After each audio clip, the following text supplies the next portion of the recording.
Приветствую зрителей национальной вещательной компании «Саха», канала Якутия-24. Сейчас подведем итоги дня. Смотрите сегодня. Подготовлен, значит вооружен. В якутских больницах проводят учения на случай обнаружения коронавируса в республике. Дела смертельные. В парламенте обсудили законодательство в сфере похоронного дела. Какие есть проблемы? Южная Якутия в кино. В Алдане начались съемки документального фильма «Кто в творческой группе?». Вместе дружная семья в Нерынгринском районе продолжает работу межрегиональный фестиваль ассоциированных школ ЮНЕСКО. Круто ты попал на ТВ. Якутянка из Ленска стала участницей передач Первого канала «Поле чудес».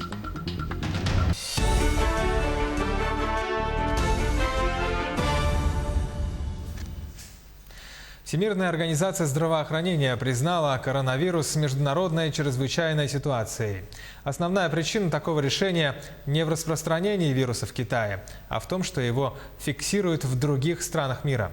Больше всего ВОЗ беспокоит возможность вспышки вируса в странах с неразвитой системой здравоохранения. По последним данным, количество случаев заражения опасной инфекцией приближается к 8 тысячам. 99% из них на территории Китая. Жертвами вируса уже стали более 170 человек. Якутскую городскую больницу номер 3 подготовили к приему пациента с подозрением на коронавирус. Под такой легендой в лечебном учреждении провели специальные учения. По данным больных, коронавирусной инфекции в Якутии не зафиксировано, однако, несмотря на это, региональный Минздрав готовит медучреждение к возможному приему пациентов с подозрением на опасную инфекцию. Сюжет нашего корреспондента Саргаланы Федоровой. У одной пациентки, прибывшей из Австралии, головная боль и высокая температура. Такова легенда учений. Сегодня проверили готовность больницы на оперативное реагирование. В режиме реального времени врачи и сотрудники учреждения отработали план эвакуации и действия при выявлении коронавирусного больного. Врачи сразу же собрали эпидемиологический анамнез больной, с кем она живет, где была, на каком транспорте приехала. Федорова Саргалана Владимировна. Тем временем сотрудники записывают контактные данные всех тех, кто находится в это время в больнице. В дальнейшем все они тоже должны будут пройти обследование. Через несколько минут приехали медики в спецодежде и противогазах. Больную уложили на специальную изоляционную носилку. В ней установлен фильтр, с помощью которого больной сможет дышать. Но при этом вирусы не поступают в окружающую среду. Пациентку направили каретой скорой помощи в республиканскую клиническую больницу для дальнейшего обследования и лечения. Если выявят пациентов с подозрением на вирус, специалисты будут действовать по такому же алгоритму. Первая наша задача – это изолирование пациента и выявить тех контактных пациентов по нашей больнице. Забор полностью анализов будет проводиться по месту, пребывания пациента. Это в инфекционном отделении. Если пациент откажется от госпитализации, мы здесь забор анализов тоже будем проводить. Медицинский персонал сработал оперативно. Учения прошли успешно. Мы результатом довольны. Есть недопонимание от населения, посетителей поликлиники, которые пытаются выйти, высказывают возмущение, хотя мы их извещаем, что идут учения. Поэтому хотелось бы обратиться к людям, к населению, что если будут учения такие проводиться, отнестись к этому с пониманием, потому что это делается не просто так. Это мы делаем для того, чтобы быть готовыми. Подобные учения прошли еще в 4 медицинских организациях столицы и в медпункте аэропорта. Больницы готовы к приему больных из неблагополучных территорий. Саргалана Федорова, Джилстайн Иннокентьев, Якутск. Муниципальной власти нельзя засиживаться в кабинетах. Об этом президент России Владимир Путин заявил накануне во время встречи с представителями общественности в подмосковном Красногорске. Путин также категорически высказался относительно хамского поведения людей, занимающих высокие госдолжности. Цитата: «Действующий закон позволяет принимать необходимые решения и в отношении таких должностных лиц, которых нужно выметать из органов власти и управления», сказал Владимир Путин и подчеркнул, что предложенные поправки в основной закон не касаются полномочий органов местного самоуправления, поскольку Конституцией гарантируется их самостоятельность. В России предлагают заключать трудовые договоры в электронном виде. С 1 апреля стартует эксперимент, который предполагает перейти на заключение и хранение трудовых договоров в цифровом формате. Законопроект об этом Госдума планирует рассмотреть в ближайшее время. Документ разработан правительством в соответствии с национальной программой «Цифровая экономика Российской Федерации». Она предусматривает переход на цифровое взаимодействие предпринимателей и государства. Пособия, выплаты и компенсации будут проиндексированы уже с 1 февраля на 3%. Речь идет о выплатах героям Советского Союза и России, героям и ветеранам труда, а также инвалидам на содержание собак-проводников. В увеличенном размере начнут получать выплаты люди, пострадавшие на Чернобыльской аварии и ядерных испытаниях. Также будут проиндексированы социальные пособия на погребение, единовременные пособия беременным женам призывников, а также выплаты при обязательном соцстраховании от несчастных случаев на производстве и профессиональных заболеваний. С начала этого года в единую дежурную диспетчерскую службу Якутска поступило около 330 заявок по безнадзорным животным. Из них выполнено 215. Согласно новому закону об ответственном обращении с животными, должны быть созданы приюты, где агрессивные собаки будут содержаться пожизненно. Всех остальных хотят стерилизовать, чипировать и выпустить обратно. По сообщению Жилкомсервиса, на сегодняшний день, чтобы выполнить все эти условия нового закона, необходимо порядка 140 миллионов рублей. Это уже идет длительные годы, то есть в этом или в прошлом году какого-то обострения, увеличения не было. На самом деле эта цифра достаточно большая для нашего небольшого города, и я думаю, с этим надо что-то делать, потому что за 3 года, представляете, примерно 400 детей получили укусы. Это еще не все дети, которые обращались в поликлиники, в детский травмпункт. То есть это примерно 60-70% от всех обратившихся. То есть я думаю, где-то за 3 года, не менее 500 детей получили укусы разной степени тяжести. Ну а в Мирном безнадзорные питомцы и крысы нашли убежище в подъездах многоквартирных домов города. Как оказалось, их размножению способствуют сами жильцы. Репортаж из Мирного. Общие питомцы в подъездах домов города Мирного уже не новость. Зимой в мороз таких подкидышей становится намного больше. Котят и кошек, в принципе, собак нету, а вот кошки частенько у нас здесь бывают. Спускаешься, и у них полные миски с кормом покупают. Я сама лично даже было дело, что мне жалко стало, и я покормила кошечку, и котят покормили. Как-то было. Одного котенка мы себе приютили даже. Дети вот радуются, играются, и хороший котенок. К сожалению, жителей приютивших бездомных животных единицы, а число безответственных людей, подкидывающих питомцев, растет. Этот год самый, я не знаю, как правильно сказать, максимальный, наверное, на подкинутых животных. Людям жалко, они складывают пакеты в коробки. Я, естественно, пошли подъезды, какие-то заброшенные дома, и с этим очень тяжело. Ищем передержки. Делаем объявления посредством WhatsApp, посредством, в интернете, в основном сделать, потому что нет платных передержек. Нет просто передержек, они просто переполнены. У нас вот действительно нет ни приюта, нам некуда их просто держать. От прикармливания животных вытекает еще одна проблема, так как объедками питаются еще и грызуны. Крыса сидит, жрет на 14/1. Бабушка, наверное, опять подкармливает. Вторая убежала только что. У нас теперь питаются и грызуны, коллекторы, которые вылазят. Там пытались хлеб утащить туда. Не пролезла в дырку. Во вторую тоже не пролез хлеб. Сюда попытались затащить хлеб. Тоже не пролез. Вон у них еще один выход. Разводятся в этом мусорокамере. Это, считай, мы их сразу кормим, подкармливаем. И вот борьба у нас прямо идет не на жизнь, а на смерть с этими крысами. Таким образом, камнем преткновения становится неорганизованность местных властей в вопросе обеспечения города приютом, а также жителей, которые безответственно выкидывают своих питомцев на улицу. Этот замкнутый круг так и продолжится, пока обе стороны не подойдут к вопросу сознательной ответственностью. Марферина Алексеева, Артем Алексеев, Мирный. В микрорайоне Марха жители домов по улице Заводская уже 2 года буквально соседствуют с фекальными водами. Канализационную трубу рядом с домом с началом зимы ежегодно прорывает, а содержимое септика постоянно смешивается с местным болотом. В ситуации разбиралась наш корреспондент Саргалана Неустроева. Вот оно, булькает все. И вот оно дальше, пожалуйста, картина.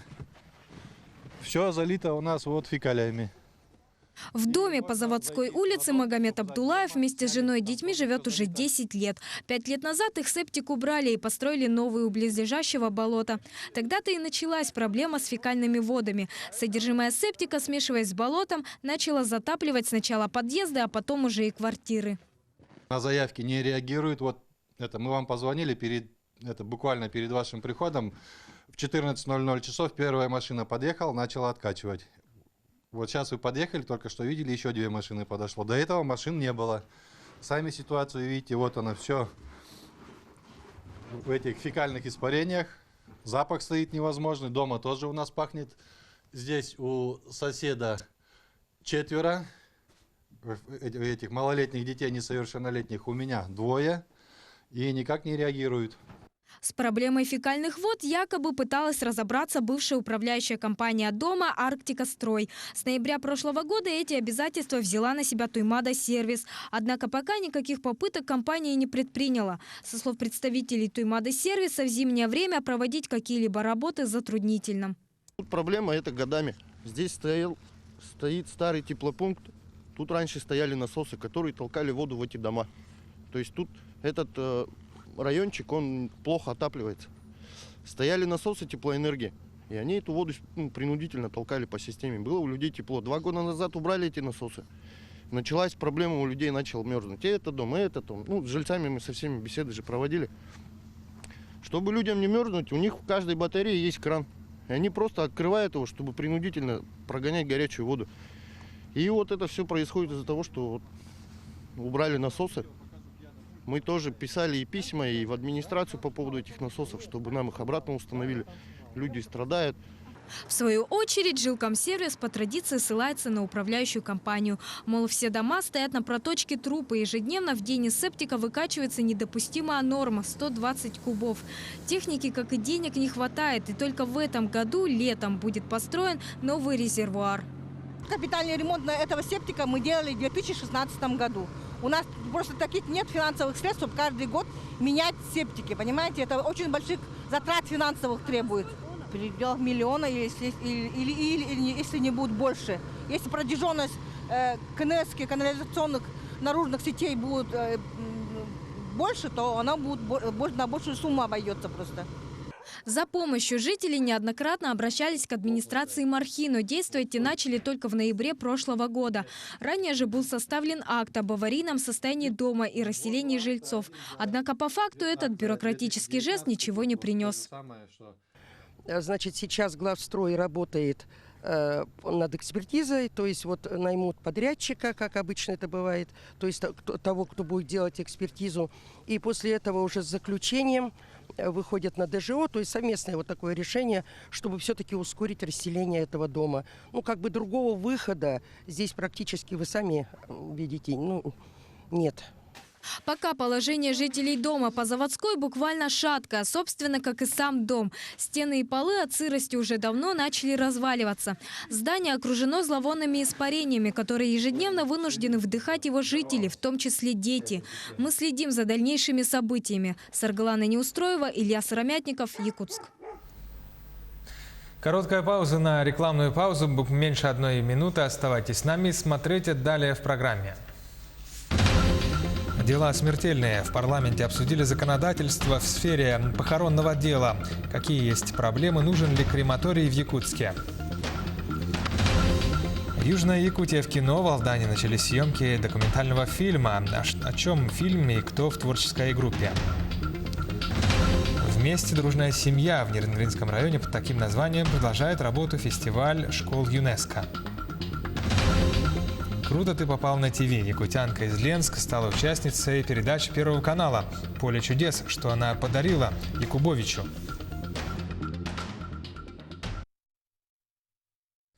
Якутия-24, прямой эфир, программа «Итоги дня». Продолжаем выпуск. Ареалы овцебыков расширяются в Якутии. Сейчас их численность приблизилась к 4000.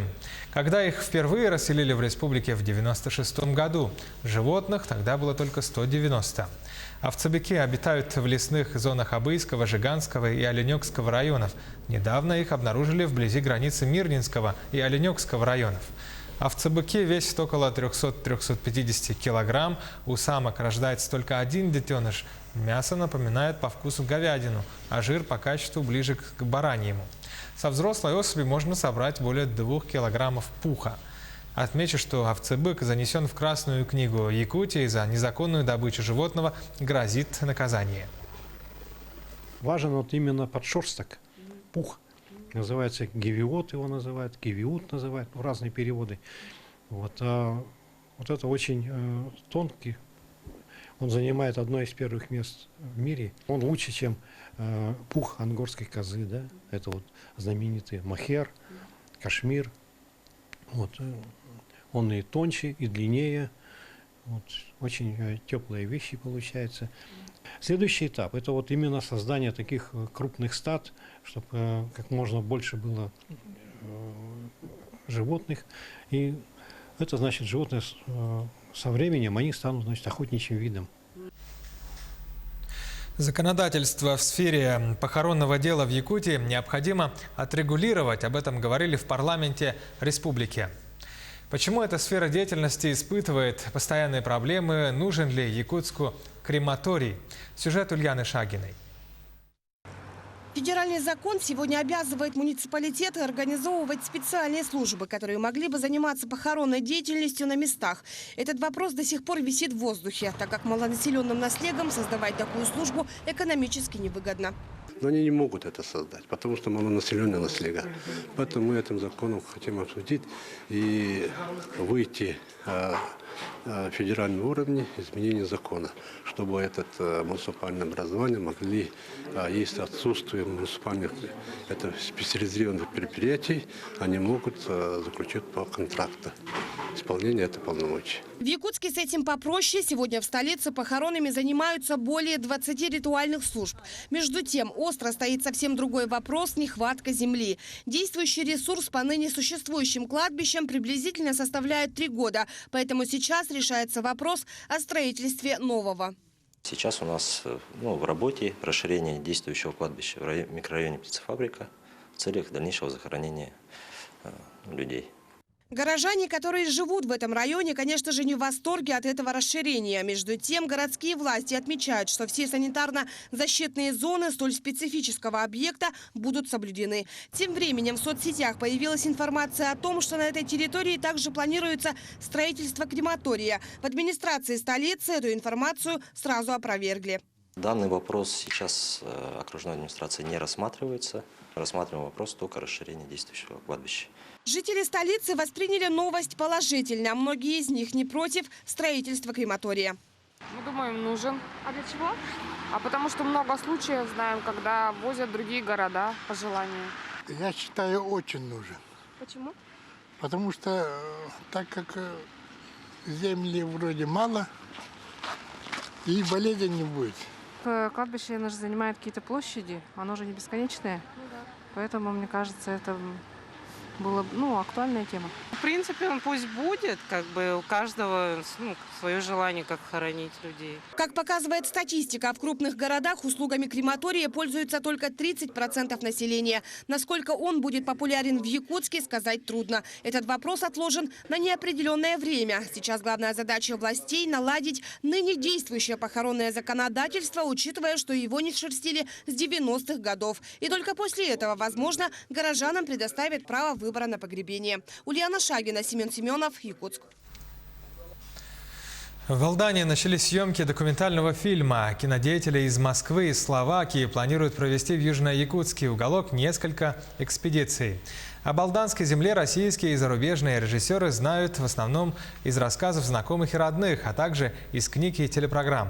В частности, к истории Алдана студент университета Братиславы впервые прикоснулся, посмотрев репортажи телеканала «Якутия-24». Подробности у нашего корреспондента Татьяны Вахниной. Из кухни тянутся упоительные ароматы жаркого и выпечки, а в столовой витает сосредоточенность. Петр и Ксения выстраивают освещение. На обед в католический храм приглашены прихожане, а оператор, саундмастер и режиссер готовятся к съемке. Кинодеятели работают над документальным фильмом, в котором будет показана жизнь северного уголка через образ настоятеля католического храма Йозефа Тота. Мне нравится на работе той команды, небольшой русско-словацкой команды, что работают ребята серьезно. План работы есть, график работы есть, договоренность с героями, это все есть. Так вижу, что очень так ответственно приступают. Над документальным фильмом работают кинодеятели из Москвы и студент, будущий режиссер из Братиславы. Для Матуша совместный с российскими специалистами проект станет дипломной работой. Матуш познакомился с Ксенией и Петром минувшим летом на одном из кинофестивалей. Картина об Алдане станет их вторым совместным проектом. Очень хорошо переносится температура, морозы. Мы были, честно говоря, удивлены, что техника работает без сбоев. Ксения в прошлом году окончила ВГИК. Операторское искусство начала осваивать гораздо раньше, еще в школе. Мечту сделать фильм о жизни на севере девушка вынашивала давно. С детства у меня мечта посетить эти места, так как у меня родные многие из Магадана, Магаданской области. Это вот Алдан, самая ближайшая точка, пока куда удалось добраться. Планируют гости побывать на руинах сталинского лагеря, что покоится в 100 километрах от Алдана. Местом заключения Матуш заинтересовался, посмотрев репортаж на телеканале «Якутия-24». Мы посмотрели фильм по Васильевке. Тоже мы хотим в зиме, выйдем в понедельник, если успеем. Кинодеятели проведут в Алдане 2 недели. У нас есть что показать, убеждены хозяева. Для гостей подготовлена обширная программа знакомства с северным уголком. Показали им Алдан с окрестностями, примечательности Алдана. Потом есть план, что поедем в тайгу, посмотрим поселки Хатистир. Первая экспедиция кинодеятелей в Якутии не станет единственной. Ксения, Петр и Матуш планируют побывать в Алдане летом. Ожидается, что картина выйдет в свет осенью. Татьяна Вахнина, Сергей Шипачев, Александр Лукин, Алдан.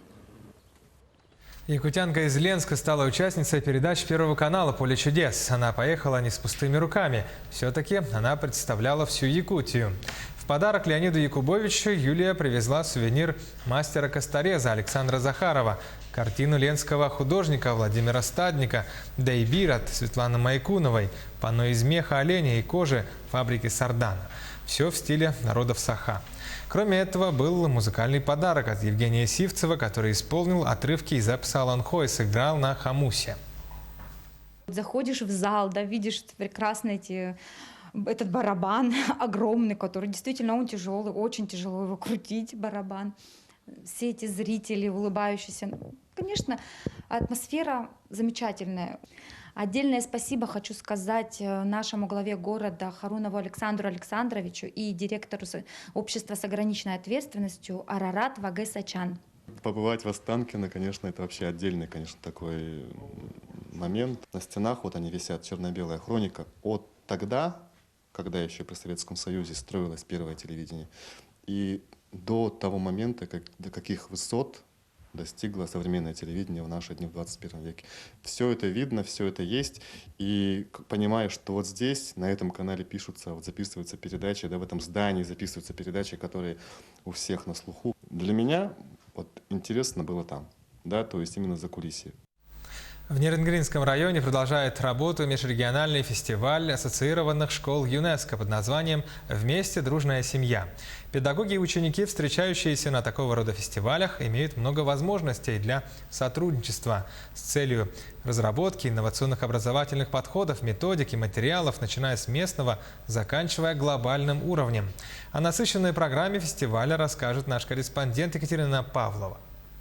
Первый день работы фестиваля прошел большой круглый стол на тему «Настоящее и будущее ассоциированных школ ЮНЕСКО», где участники познакомились, рассказали о себе. В Нерюнгринской экспериментальной школе «Арктика» состоялось путешествие делегатов детей по общинам школы и большая интеллектуальная игра. Здесь находятся лучшие представители школ, лучшие делегации, которые нацелены на будущее, нацелены на сохранение культуры, лучших достижений культуры, образования нашей великой страны, нашего великого, в принципе, мира. Программа второго дня фестиваля оставила самые яркие впечатления у участников.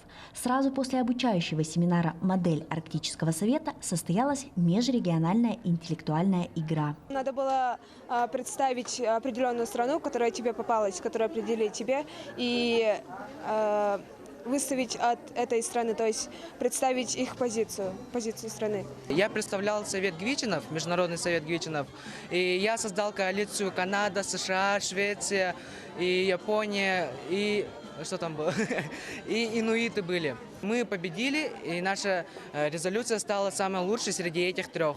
В дни работы фестиваля участники смогли познакомиться с культурой ассоциированных школ ЮНЕСКО, обрядами, посетить выставки. Участники представили блюда национальной кухни, национальные костюмы, произведения искусства, посуду, изделия ремесленников. Дети с 4-го, с 1 класса уже умеют все валять. Вот у нас из сказки «Коска и Сахел», вот из сказки «Кюрегей». Это мама, то есть сделанная сухим валянием. У нас в этом году 100 лет нашему писателю Тимофею Егоровичу Сметанину. И наши дети провели выставку. Самодельно сделали по мотивам его сказок, произведений такие игрушки. И даже поставили кукольный театр. Ассоциированные школы ЮНЕСКО – учебно-воспитательные учреждения, сотрудничающие с ЮНЕСКО в рамках соответствующих национальных программ в распространении миротворческих идей, нравственных и духовных ценностей. Фестиваль не просто так назвали «Вместе дружная семья», потому что именно дружба ведет всех к единению. И именно мост дружбы дает толчок к объединению всех национальностей. Екатерина Павлова, Захар Головин, Нерюнгри. Якутия-24 продолжает работу в прямом эфире. Передаю слово коллегам. До встречи в эфире.